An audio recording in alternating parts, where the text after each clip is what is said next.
Buenas noches. Cuando se imaginan el futuro, ¿qué ven?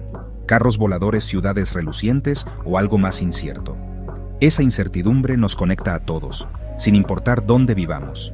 En el fondo hay una pregunta más grande. ¿Qué les estamos enseñando a nuestros hijos? ¿Y para qué los estamos preparando? Esto no se trata de memorizar datos. Se trata de si podemos dejar un mundo que aún sea habitable. La educación sostenible no es solo una palabra de moda, se trata de supervivencia. Nuestra economía, sociedad y medio ambiente son parte de la misma historia. ¿Por qué es urgente ahora? Porque las luces de advertencia para nuestro planeta han estado parpadeando durante años. Los informes no cambian el mundo, la gente sí. Y la gente cambia por lo que aprende.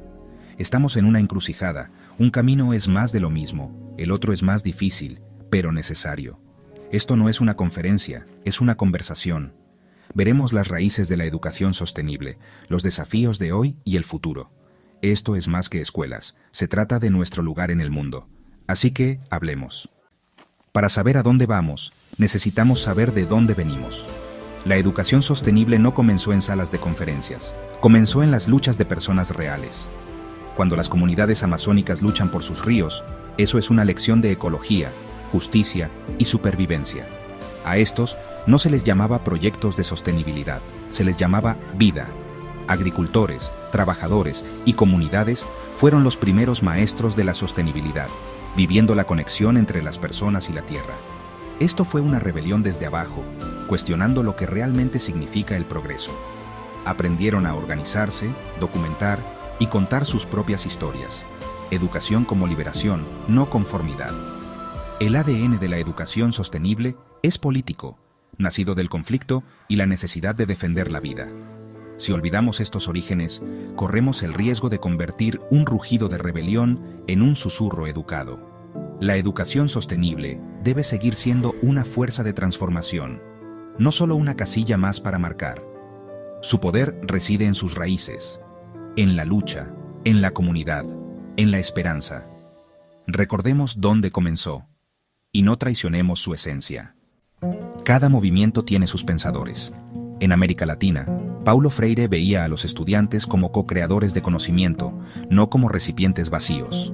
La verdadera alfabetización, dijo, es leer tanto la palabra como el mundo, comprendiendo las realidades que nos rodean.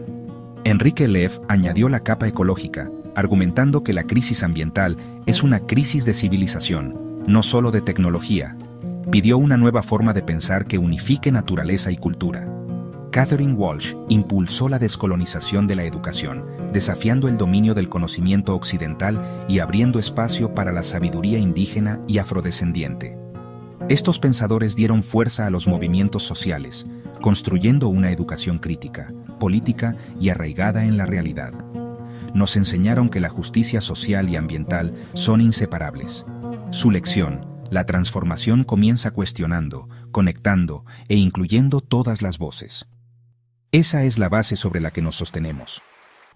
Mucho antes del desarrollo sostenible, las comunidades indígenas practicaban lo que ahora estamos intentando reaprender. Su conocimiento está tejido en el lenguaje, las historias y la vida diaria, viviendo en armonía unos con otros y con la tierra. Conceptos como el buen vivir no se tratan de tener más, sino de equilibrio y respeto por toda la vida. Los niños aprenden de los mayores, no de libros de texto caminando por la tierra, conociendo las plantas, escuchando los ríos. Esta es una educación arraigada en el lugar, en la observación, en el respeto. Durante demasiado tiempo, esta sabiduría fue descartada o suprimida. Ahora, al enfrentar las consecuencias, vemos su valor. La educación sostenible en América Latina está ligada al reconocimiento y la revitalización del conocimiento indígena. Las verdaderas escuelas deben ser interculturales, honrando tanto la sabiduría ancestral como la ciencia moderna. Estas comunidades no son reliquias, son guardianes de un futuro que todos necesitamos. Hoy en día, la sostenibilidad está en todas partes, en el papel. Los gobiernos y las empresas tienen planes, las escuelas tienen programas y el lenguaje del cambio es común. Pero si entran en aulas y comunidades reales, verán una historia diferente. La versión oficial es limpia y técnica, enfocada en el reciclaje y los empleos verdes, pero rara vez cuestiona el sistema en sí. En el terreno, la sostenibilidad es desordenada, política y una lucha diaria.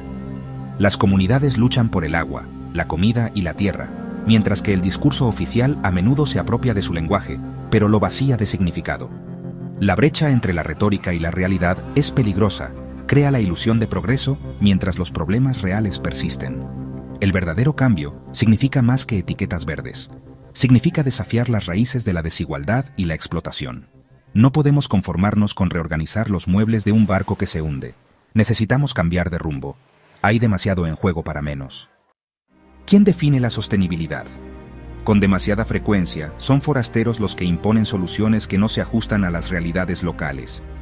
Este colonialismo verde frustra a las comunidades cuyas necesidades reales son ignoradas. La gente ve la hipocresía. Proyectos de conservación que desplazan a los guardianes indígenas. Acuerdos climáticos firmados junto con nuevos permisos petroleros. Pero la resistencia está viva. Los maestros adaptan los planes de estudio, hacen preguntas críticas y conectan los problemas globales con las luchas locales. Las comunidades crean sus propios materiales, basándose en historias y relatos locales. Fuera de las escuelas, la educación popular prospera. Radio comunitaria. Talleres, aprendizaje de agricultor a agricultor. Estos son espacios de resistencia, manteniendo vivo el espíritu radical de la educación sostenible. La verdadera sostenibilidad tiene que ver con el poder, la justicia y quién decide el futuro. La lucha continúa en las aulas, en las comunidades y más allá.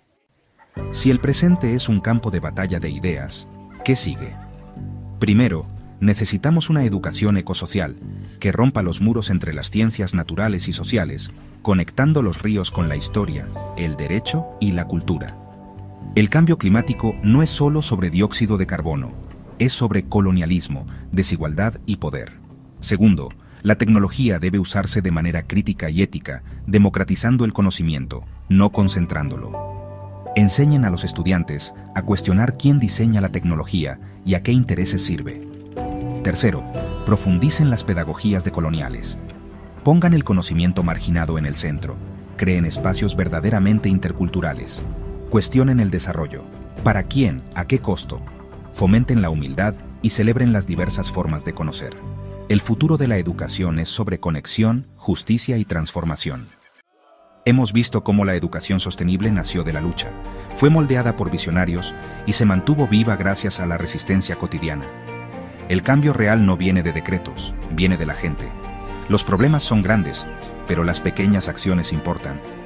Un maestro que hace nuevas preguntas, vecinos que inician un jardín, estudiantes que exigen mejores respuestas, estos encienden el cambio. No esperen por políticas perfectas. Empiecen donde estén. Maestros, padres, estudiantes, todos pueden hacer la diferencia. El futuro es una página en blanco, y todos tenemos la pluma. Transformar la educación nos transforma a nosotros y a nuestro mundo. Aprendamos a ser mejores ancestros. El trabajo comienza ahora, con nosotros. Gracias y buenas noches.